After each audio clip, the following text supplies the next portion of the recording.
తమిళనాడుని కదిలియటం అనేది తేనె తుట్టెని కదిలియటం లాంటిది. అంటే పవన్ కళ్యాణ్ గారి వ్యూహం ఎలా ఉంటదంటే, ఒక తేనె తుట్టిని కదిలించి రాజకీయాలు చేసే సిస్టంలో ఆయన గమనించినట్టయితే ఉండే పరిస్థితి ఉంటది ఆయన.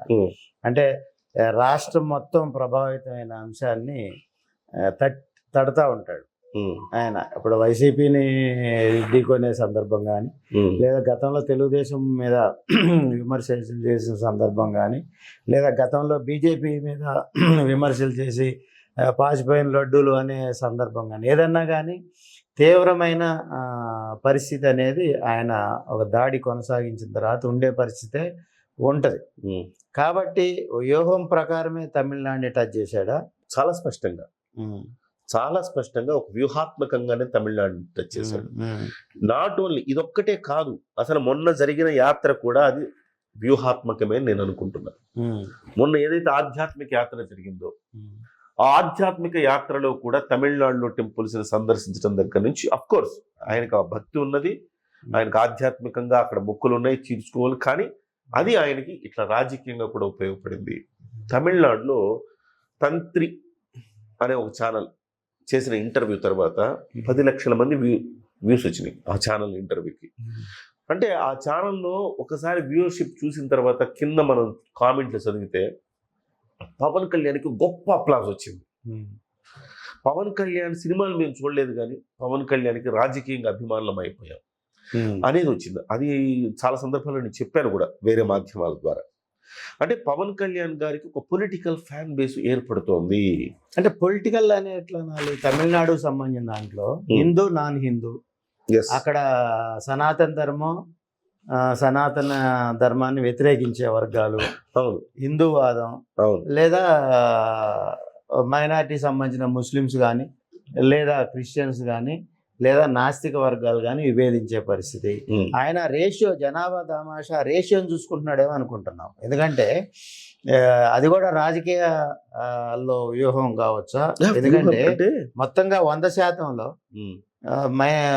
ముస్లిమ్స్ కానీ, క్రిస్టియన్ వర్గాలు కానీ, నాస్తిక వర్గాలు కానీ, ఇవి మొత్తం కలిసే ఉండే పర్సంటేజ్ హిందూవాదంతో పోల్చుకుంటే వీళ్ళు 70% దాకా ఉంటే, ఇది మొత్తం కలుపుకుంటే 20 నుంచి 30% దాకా ఖచ్చితంగా. అంటే సనాతన ధర్మాన్ని రాజకీయాల వైపు తీసుకెళ్లే పరిస్థితిలోనా, లేదంటే సనాతన ధర్మాన్ని కింద స్థాయి దాకా హిందువుల్లో నింపేందుకు తన ప్రయత్నం చేస్తున్నాడా? భక్తిభావాన్ని పెంపొందించాలని చేస్తున్నాడా? రాజకీయం కోసమా లేదా భక్తి కోసమా? మీరేమంటారు? స్వామి కార్యం స్వకార్యం రెండు ఉండొచ్చు కదా ఇందులో.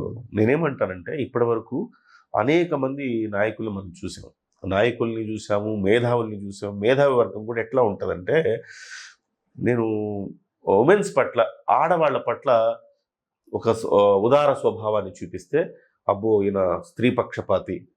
చాలామంది మీరు చూడండి, ఉన్నత వర్గాల వాళ్ళై ఉంటారు, కానీ వాళ్ళు దళిత వర్గం గురించి భుజాన వేసుకొని మాట్లాడుతూ ఉంటారు. వాళ్ళందరూ మాట్లాడడాన్ని నేను తప్పు పట్టట్లా. మెజారిటీ పక్షం మాట్లాడకుండా మైనారిటీ పక్షం మాట్లాడితే సమాజంలో ఎక్కువ అప్లాజ్ వస్తుందని భావిస్తూ ఉంటారు. వీళ్ళందరూ కుహన లౌకికవాదాన్ని వినిపిస్తున్న పరిస్థితి కనపడతా ఉంటుంది చాలా సందర్భాల్లో. ఒక మెజారిటీ వర్గం మీద దాడులు జరుగుతున్నా, మాటల దాడులు జరుగుతున్నా ఎవరు కూడా ధైర్యంగా స్పందించరు. స్పందిస్తే మనల్ని హిందుత్వవాది అనుకుంటారేమో అన్న ఒక భయం ఉంటుంది. ఆ గోడని, ఆ గీతని చెరిపేసి ముందుకెళ్ళి ఎస్ నేను అన్అపాలజెటిక్ సనాతనిక్ అని చెప్పాడు ఆయన.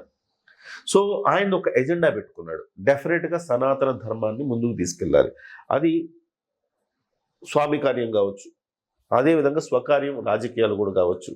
రాజకీయాల్లో కూడా సనాతన ధర్మాన్ని తీసుకున్నప్పుడు ఎవరి వ్యూహం వాళ్ళది కదండి. ఇప్పుడు కేసీఆర్ ఉన్నారు, సో ప్రజల్ని సంఘటితం చేయడానికి కోసం, తాను గెలవటం కోసం ఏది వాడాడు? ప్రాంతీయవాదాన్ని వాడాడు. జగన్మోహన్ రెడ్డి, ఆయనకు ఒక వాదం ఉంటుంది, ఆయన ఎంతసేపటికి దళిత పక్షపాతిగా, మైనారిటీ పక్షపాతిగా ముద్ర వేసుకోవడానికి ఆది నుంచి వస్తున్న కాంగ్రెస్ పార్టీ వాదాన్ని ఆయన దాన్ని కబ్జా చేసుకున్నాడు. బీజేపీ ఉంటుంది, బీజేపీ డెఫినెట్గా హిందుత్వవాదాన్ని తలకెత్తుకున్నది. సో రాజకీయాల్లో ఒక కన్సాలిడేషన్ తీసుకురావాలంటే, ప్రజలంతా ఒక తాటి మీదకి తీసుకురావాలంటే, కన్సాలిడేషన్ చేయాలంటే ఒక ఎజెండా ఒకటి కావాలి. ఆ ఎజెండాని నిర్దేశించుకున్నాడు. ఇవాళ మీరు ఎంత దళిత ప్రేమ చూపించినా, ఎంత మైనారిటీ పక్షపాతిగా మీరు ఉన్నా, మీకు జగన్మోహన్ రెడ్డి గారి దగ్గర నుంచో కాంగ్రెస్ పార్టీ నుంచి ఆ ఓటు బ్యాంకు రాదు. ఫస్ట్ ఆఫ్ ఆల్ దాని మీద అంత కాన్సన్ట్రేషన్ చేయడం అవసరం లేదు. అదేవిధంగా తమిళనాడులో కూడా డిఎంకే కావచ్చు, అన్నా డిఎంకే కావచ్చు, ఈ టీవీకే కావచ్చు, ఈ పార్టీలన్నీ కూడా నాస్తికవాదం వైపే ఉంటాయి. హిందుత్వవాదం వైపు ఉండవు ఈ పార్టీలన్నీ కూడా. అక్కడ చాలా మంది వాళ్ళకి అసలు హోప్ లేదు, అక్కడ ఏ వర్గాలు ఎక్కువ? స్పేస్ లేదు. తమిళనాడులో ఏ వర్గాలు ఎక్కువ? హిందూవాదాన్ని సమర్థించే పాపులేషన్ ఎంత ఉంది అక్కడ? ఆబ్వియస్లీ హిందూవాదాన్ని సమర్థించే పాపులేషన్ ఎక్కువే ఉంది. కానీ అక్కడ సిచ్యువేషన్ ఏంటంటే కొంత అభ్యుదయవాదం కూడా ఉండడంతో ఈ మధ్య కాలం వరకు అన్ని పార్టీలు ఆ వాదం వినిపిస్తూ వచ్చేది. కానీ ఇప్పుడు మీరు లెక్కేసుకుంటే ఒక 10 పార్టీలు ఉన్నాయి, 60% మంది అభ్యుదయవాదాన్ని సమర్థిస్తున్నారు అనుకోండి, అంతా చీలిపోతాయి. ఒక హిందుత్వవాదాన్ని సమర్థించేవాడు అప్పుడు వచ్చాడు అనుకోండి, వచ్చినప్పుడు ఈ 40% కన్సాలిడేట్ అవుతుంది. అయినప్పుడు ఏమవుతుంది? సో ఆ ఓటు బ్యాంక్ అంతా ఇటు మళ్ళిన తర్వాత డెఫినెట్గా ఒక బలమైన శక్తిగా బీజేపీ తయారయ్యే అవకాశం ఉంటుంది. ఇక్కడ ఖచ్చితంగా పవన్ కళ్యాణ్ తమిళనాడులో పోటీ చేస్తాడా అంటే చేస్తాడని చెప్పలేం.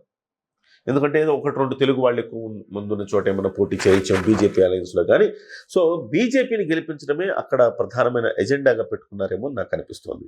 ఎందుకంటే చాలా రోజుల నుంచి అక్కడ బీజేపీ పాగా వేయడానికి ప్రయత్నం చేస్తున్నప్పటికీ కూడాను ఒక సరైన ఒక యాంకర్, ఒక క్రౌడ్ పుల్లర్ లేడు. ఆ క్రౌడ్ పుల్లర్ పాత్ర ఇవాళ పవన్ కళ్యాణ్ గారు పోషించబోతున్నారు. డెఫినెట్లీ అది రాజకీయంగా ఏదో ఒక వాదాన్ని ఎత్తుకుంటేనే అవుతుంది.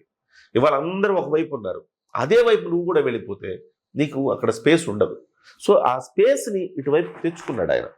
తెచ్చుకొని ఇవాళ తమిళనాడు రాజకీయాల్లో మాట్లాడుతున్నాడు. రేపు కన్నడ కావచ్చు, మహారాష్ట్ర కావచ్చు, ఇక్కడ మొత్తం మీద మహారాష్ట్ర మొదలు పెడితే ఈ సౌత్ బెల్ట్లో ఒక జాతీయ నాయకుడిగా ఎదిగే ఒక ప్రయత్నాలు అయితే గట్టిగా జరుగుతోంది.